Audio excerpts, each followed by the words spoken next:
నమస్కారం. ఘంటారావానికి స్వాగతం. ప్రధానాంశాలు.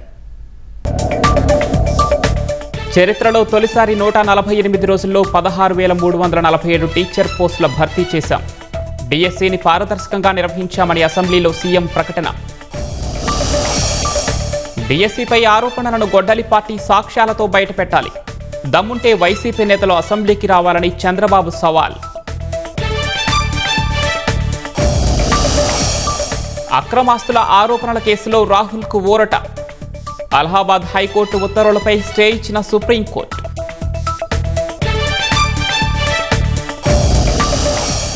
కావేరీ అథారిటీ ఆదేశాలను కర్ణాటక ప్రభుత్వం పాటించాలి. తమిళనాడుకు నీటి విడుదలపై సుప్రీంకోర్టు వ్యాఖ్య.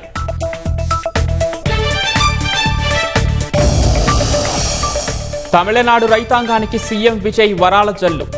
75,000 లోపు వ్యవసాయ రుణాలు పూర్తిగా మాఫీ.